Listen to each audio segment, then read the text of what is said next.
Sportsnet 590, The Fan.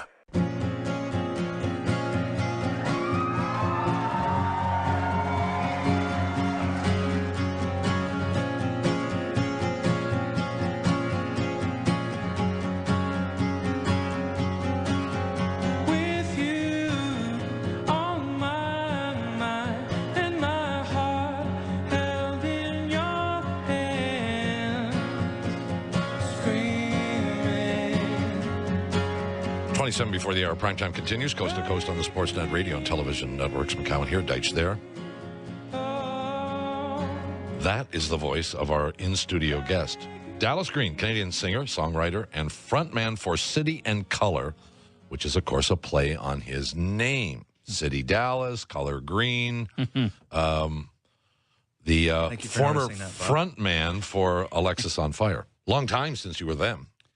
Yeah, we're playing again, but are you? It was we took a couple of years off, and now we're back trying to relive our punk rock teen years again, and it's hard on our backs, but great on our hearts. As you get older, sometimes music evolves, and you evolve into different styles and in different interests, and music that you would never have played when you're 18 years old. Now, sometimes you start to. Is that happening with Alexis on Fire? Yeah, in a way, it's strange because, when we started that band, none of us ever, we were in our friends' bedrooms just screaming and playing as loud as we possibly could. And we never thought anybody else would listen to it. So then when we started, kind of gaining some notoriety and started touring more, I always had this other side of me, which is what City and Color is. I did that before Alexis. I played by myself with an acoustic guitar. So what I kind of assumed was, okay, now I see my retirement years. That'll be when I finish up with this, I'll get older and I'll start quieting down. But then kind of what happened is that started happening at the same time.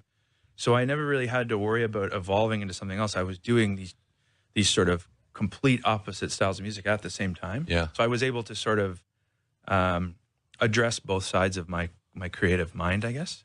What about the other guys in the band in Alexis on Fire? Have they evolved? Are they more appreciative of what you discovered earlier? I think so. I think at first, obviously when we kind of hit the end of it for a bit, and I walked away to focus more on City and Color, there was obvious resentment, and I was breaking the band up basically and not because the thing with us is that we didn't break up, we didn't stop playing because we hated each other. We just broke up because other people, like I had something else I wanted to do, and I didn't want to sort of have them wait around for me. So there was a bit of that, but I think as we've gotten older, it's the whole reason why we're playing again is not because of a paycheck, not because of anything other than the fact that we love each other still and we love playing it. And I think we're playing better than we ever have, which is sort of strange because we're playing this music that we started when we were children. And now, we're getting older, but it still feels the same. The shows are as crazy as they've ever been. And I think everybody kind of appreciates that. Wow, I can't believe we're still able to do this. What is I'm sorry, Bob. What you're not old, but what is the most challenging thing about aging for a musician? Well, first off, if you don't treat yourself very well, your hearing goes. And that just happens in general. But hearing being the most important part, and I'm one of those idiots who never wore earplugs and played in a loud band for a long time, and so that's something that I worry about. Waking up and just tinnitus showing up, or because it's so important to me is hearing. But then the physical. I tour a lot. That's just what I've always done. It's what I still do. So the physical side of living on the road, as you can try and treat yourself as healthy as possible, but it's really taxing. Yeah. The Stones stay together for 50 years. U2 has been together forever, since they launched Glass Tiger, my friend Alan Frew. They're still together. Alan's gone off and, like you, done a few things on his own, but basically the band's together. Would you like to see the band stay together until you're in your 50s or 60s? Or I think it would be unbelievable if we can do that. And I think like I said earlier, the part about us is that we are so true to what we were when we started. Yeah. Just a bunch of friends trying to make some racket and hope that somebody else appreciated it. And to be able to be at this stage in our lives where, you know, we're going on to almost 20 years of playing, you know, hardcore punk music and people are still interested in it. I think we'll do it until we can't, you know, whether we can't or whether people stop listening to it. Yeah. And I think that's what we keep saying to ourselves. Like the minute we walk off stage and we all look at ourselves and go, we didn't play very well, then we're done. But we're still, if we feel we're playing well and we feel like kids are still interested in it. And one more on music, and then we'll get to the fun stuff because we know you're a big basketball fan. When you look at the crowd, who's in the crowd today? Is it 20-somethings? Is it the people who saw you when they were 20, which I guess they'd be like 40s? Yeah, I've been lucky enough with City and Color, there's a very wide range of fans. And I think that stems from, you know, because I started in such a aggressive style of music and started putting out quieter music on the side, you know, some of the people from that sort of group that liked my voice came with me, but then it opened up a whole new, I guess, demographic of people. So we used to joke that, you know, Alexis on Fire shows where parents would drop their kids off and you know, Pick them up afterwards. But City and Color shows, they'd park the car and come in with them. Yeah.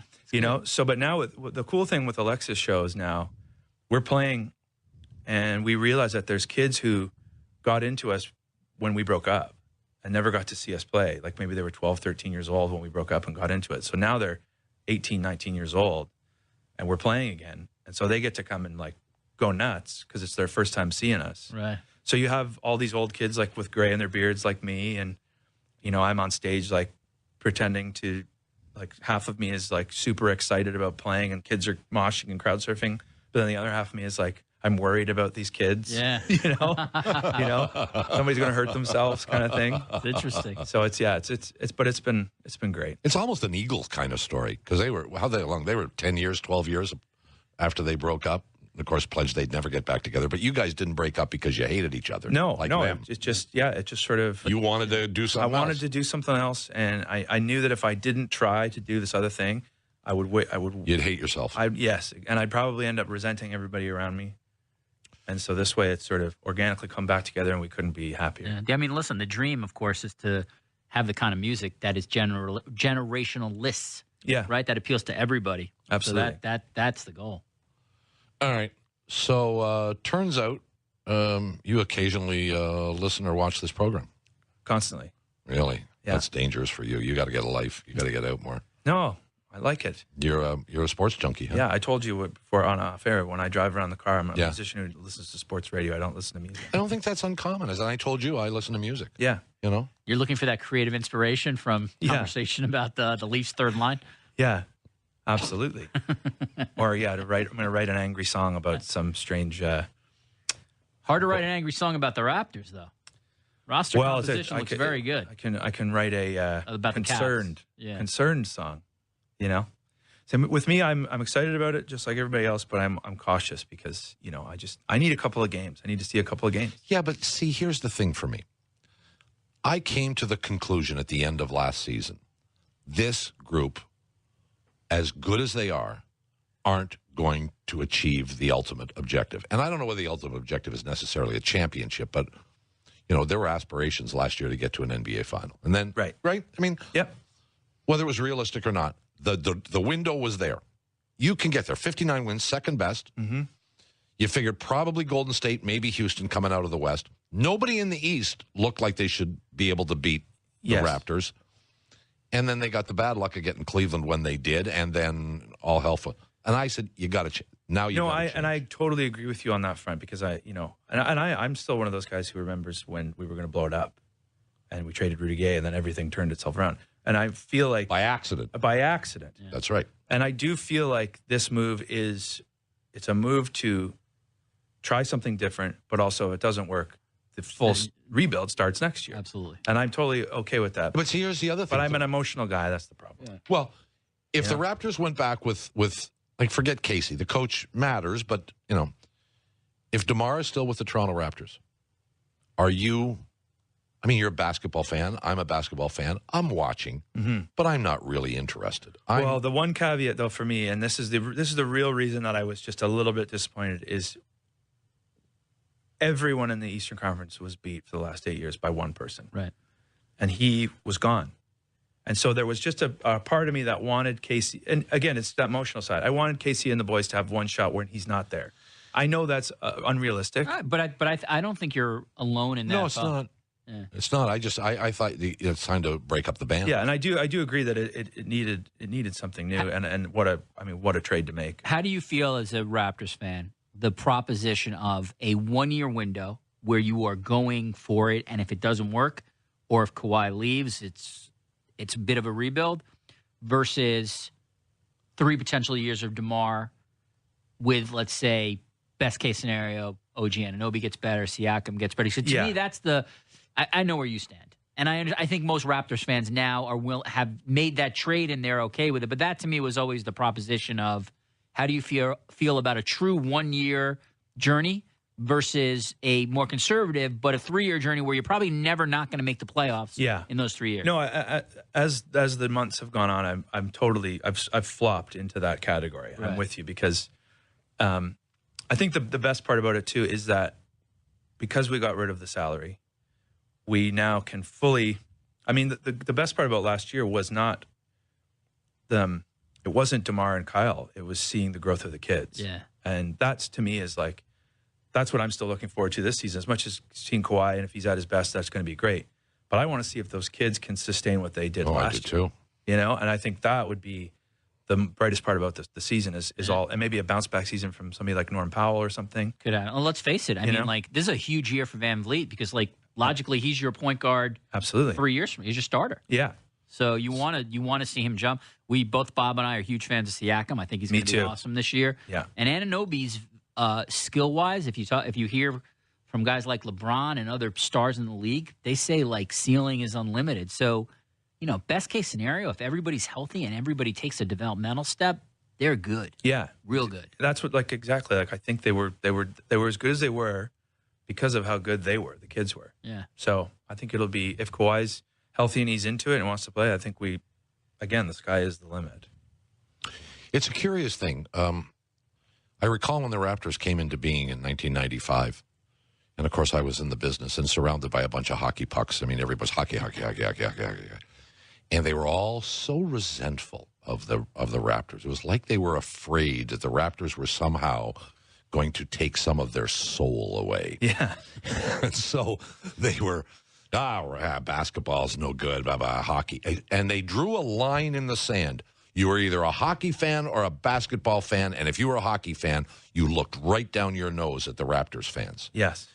Now, there's still a lot of that out there, but that has changed. You, on the other hand, have maybe morphed a bit from being a basketball fan who wasn't interested in the hockey pucks, and now all of a sudden you're a little more interested in hockey? Yeah, and I think it's like I was saying to you guys earlier, it's because of I had the resentment towards the hockey because I loved basketball so much as a kid, even before the Raptors. So all I wanted to do was see some sort of NBA highlight at some point, and you couldn't. And you couldn't. You couldn't see it at all. And even when we got a team. Did you have a team? Could you adopt a team? Well, I was a Pistons fan because they were the closest thing, you know. And I grew up in the Bad Boys era, so I was a kid. That was it. Yeah. You know? Yeah.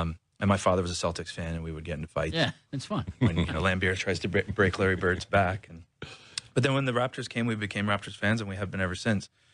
But I think over the years, and then seeing how Canada and the city has embraced basketball and embraced the sport, I think is. I mean, it's like everybody forgot that a Canadian invented the game, for crying out loud.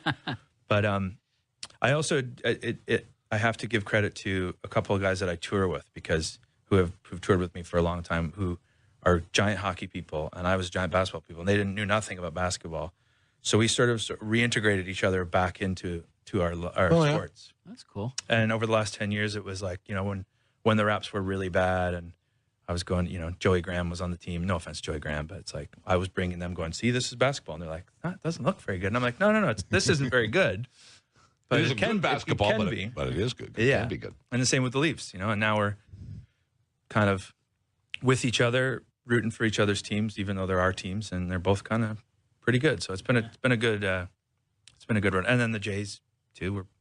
It's been a good 5 years of being a Toronto sports fan. Last question, and then we're going to talk a little bit about music and your new stuff. Your return to hockey, does it coincide with or is related to at all the arrival of Matthews and Marner and now Tavares and the prospects of a good team after 50 years of being crap? You know, it started a couple of years before that. It did. Huh? And I got to play a concert out at Maple Leaf Square when that first game against Boston where they nice. come back and made the playoffs after forever. And so I got to kind of be a part of that first everybody being excited again about the hockey team, and that I think it definitely got into my blood a little bit there, and then coincided with the Raps starting to do well in the playoffs, and it just kind of felt like time to get involved a little bit more. And then I've met a bunch of hockey players over the years who like my music, and I felt like I needed to start following it a little bit more. Yeah, you got to support it back.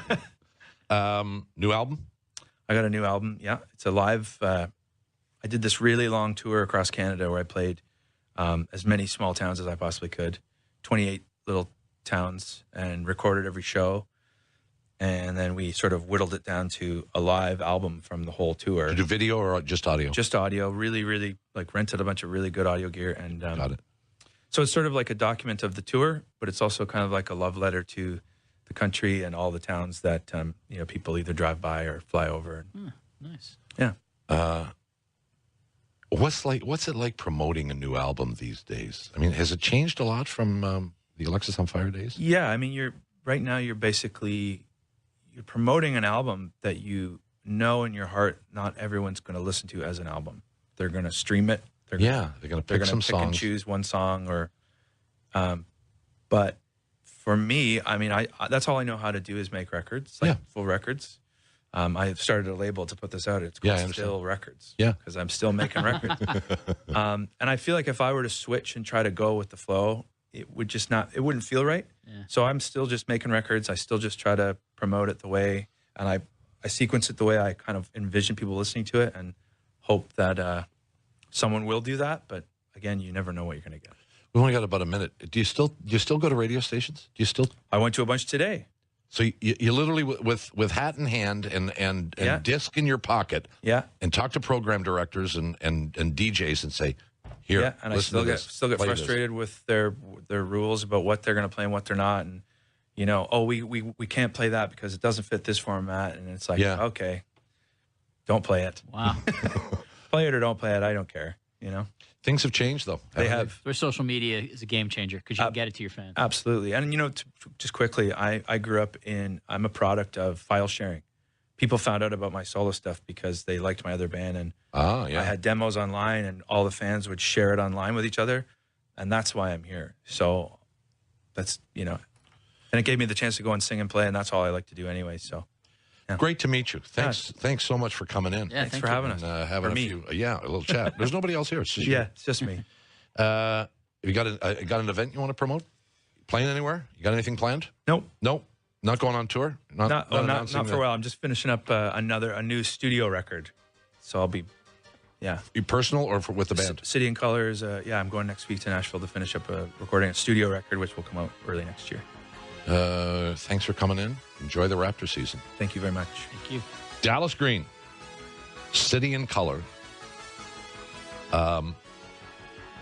Earlier, Don Banks, Lisa Tomaitis, Brian Burke, Craig Oster of Newport Sports, and Ian Liggett, our golf guy.